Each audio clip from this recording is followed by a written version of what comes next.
Another day of total siesta in the peloton, where the news is more connected to the Slovenian aliens' exhibitions than what's happening in the race. The hair doping team gets its third stage win with the aggressive Philipsen, while Bini, our Bini, crashes and suffers a significant loss of points for the green jersey. The race sucks for the fifth day in this edition, and Omari Sports is calm and happy with such a slop of a show. This has been Stage 16. Subscribe to the channel for more videos, and now, without further ado, let the show begin. Before the start of the day, everyone was still talking about the performances of the Slovenian alien, where he beat the totally doped records of low-cost Lance and friend of the snow, Pantani, at Pla d'A and Plateau de Bay. Specifically the latter, where he maintained a 7 watts per kilo pace for 40 minutes and became the all-time best climb in cycling history, beating some hilarious doped climbs, slapping them around their bald foreheads, like that of friend of the channel Bjarne Riis on Otakam in 1996, or that of the lover of Danish go-go dancers, because she's always a Dane. That was on Alpe d'Huez 1997. And speaking of Danes, for when are we not, even Jonas Vingegaard himself, our beloved anchovy at the Rabobank team, gave the second best climbing performance of all time, with an absolutely brutal attack in the middle of the Plateau de Bay, where he sustained for 5 kilometers an infernal pace, until the Saunier Duval alien decided we wanted to piss in his face, and in the face of cycling fans everywhere, emulating the popular E.T. who so loved the little, then non-drug-addicted Drew Barrymore, and climbed to the moon as if he had no gravity on the wheels of his Colnago. The fish from the Jutland Peninsula could understand absolutely nothing. He declared during the rest day that he had put in his best performance ever, and all this after suffering a pneumothorax. He said he'd never moved so many watts, ever, and yet he was still humiliated, crushed even, by a yellow jersey who came to the finish line fully rested and allowed himself the luxury of waving the jersey of red dots in that climb.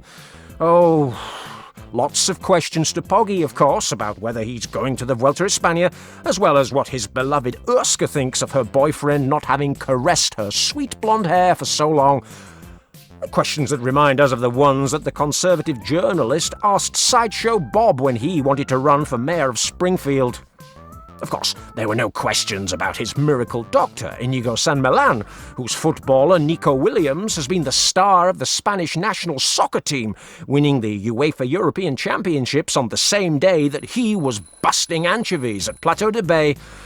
Nor were there any questions about doping, or even possible doping, or even any possible explanations as to what had happened during a totally Martian weekend in the Pyrenees.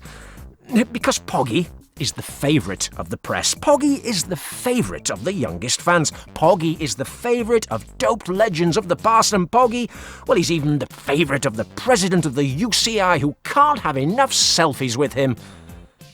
The Twitterist Ufe explained perfectly how this sport cyclically reproduces itself in the form of an arms race between riders, how Enevit Indurain went from moving 440 watts in 1990 to more than 510 watts, until our beloved adored friend, eager to buy a mansion in Weiler, blew him to pieces in 1996.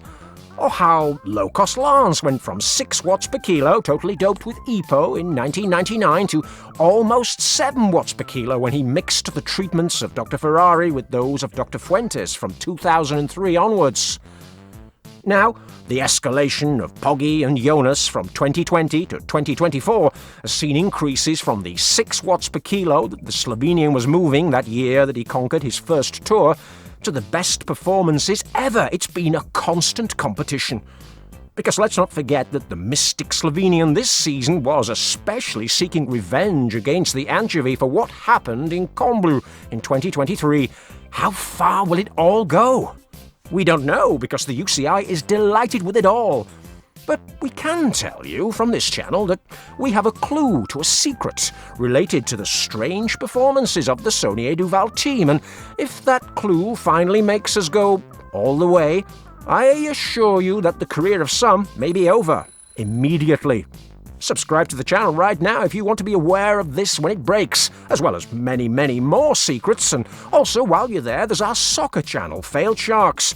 That's where we'll tell you why there are always Spanish teams in the European finals and have been since 2001, as well as many more secrets of doping in that disgusting sports business. That will all start when we reach 1,000 subscribers. Join now! Back on the bike, there was a slight level of criticism of Pogi's absurd words about the wheels that made these monstrous riders fly. This was from the Van Rijssel Casino team, who have won on all kinds of stages during the campaign. 3 national championships, in fact. They said they could not believe Tadej's superhuman performances. Never mind that genetically he's an alien or not a human being like them. Coincidentally, there has been very little criticism of the hair-raising ascent on the Plateau de Bay by the Astana of the Mummy of Man, one of the favourites for today's stage. He only lost between 13 and 16 minutes to the monstrous Pogi, who'd already beaten the doped pirate by 4 minutes from 1998. We're talking, of course, about Mark Cavendish, the guy who puked like a walrus on the first stage of the Tour without being able to climb second-category passes, and yet he was able to climb just 9 to 12 minutes slower than the doped Pantani on this climb.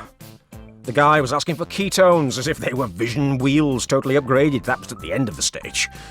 But at least stage 15 was nothing like this ridiculous day. We knew everything was pointing to a festive atmosphere. Pogi was going to be visited by his parents at the start line to remind him that even if he's an alien and gets insulted and bullied at school, they'll always be there to support him. And as in all the flat stages of this tour de farce, the riders went for a walk, an amble, a ramble, so that when real disgraces like Dr. Cecchini's friend Van der Poel complain that they don't have a chance, but if you do get chances, if you do have these opportunities, why do you prefer to accept the pact of the mafia of the peloton, go hand in hand with them for more than 100 kilometres at cyclo-tourist pauper speeds, and then go flying on the mountainous days, fulfilling the desire of the alien and the anchovy? Very cooperative. Only desperate braves without victories as professionals, like the very modest Thomas Gachignard of the Europcar team at only 23 years of age, only he dare break the mob with attacks that ultimately went nowhere, but at least it kept them as people with dignity. We certainly at this channel will only applaud those escapades, and I believe cycling fans everywhere will do the same. Those who do not want to die of boredom to see the 5th stage just like this by these long-suffering athletes. With the increase in wind speed, it didn't take long to recover the difference of more than 2 minutes of Gachignard, and soon everything was heading towards a predictable sprint. With 1.5 kilometers to go, our Bini from Eritrea crashed with Vandenberg of the doped hipster team, and obviously he lost all his chances of victory. This situation was exploited by the men for hair doping, and with the great gregario that is Mathieu Van der Poel, well, he set it up on a silver plate, the triumph for his leader Philipsen. The 3rd victory for the Belgian puts him equal with Bini. Another stage of shame that will never go down in history, let's be honest.